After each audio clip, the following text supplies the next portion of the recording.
Уставот на Република Македонија беше цврст се до моментот кога почна неговото моделирање по Охридскиот рамковен договор. Измени претрпи и под влијание на Грција за знамето и за македонското малцинство.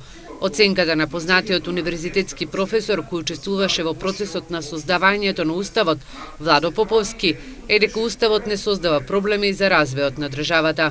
Заклучокот ми е, Уставот е 25 години и ниеден устав на Македонија, било да се вика Народна република Македонија, било да се вика Социјалистичка република Македонија, не траел толку долго.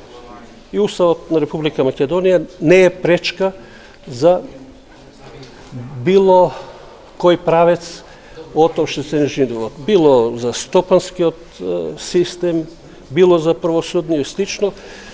Проблемите треба да ги бараме во режимот на владењето или во праксата на односот на институциите кон уставните па и законските норми. Според експертите во нашава земја лесно се декларира, но тешко почитуваме и остваруваме.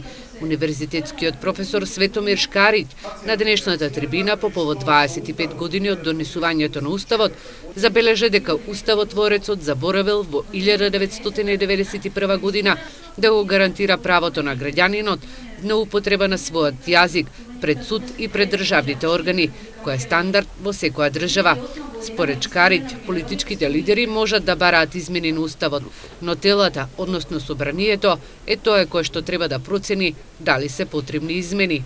Кај нас тие желби можат полесно да се остваруваат, бидејќи во Македонија никој не го следи остварувањето на Уставот во практиката.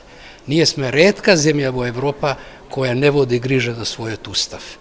И ретка земја во Европа која бега од струката и од науката.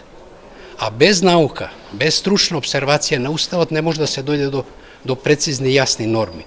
Правото е јасно и применливо денес и овде. Ако не е јасно, тогаш што е политика. И затоа е примамлив Уставот за политичарите. Уставот е дело на народот и во него треба да учествуваат голем број на стручњаци од сите области, смета научната фела, а на оние кои што ги прават измените, треба раката да им трепери.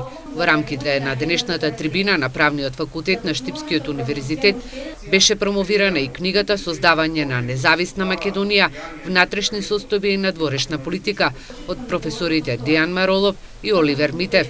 Промотор на книгата беше професорот Страшко Стојановски од Штипскиот правен факултет.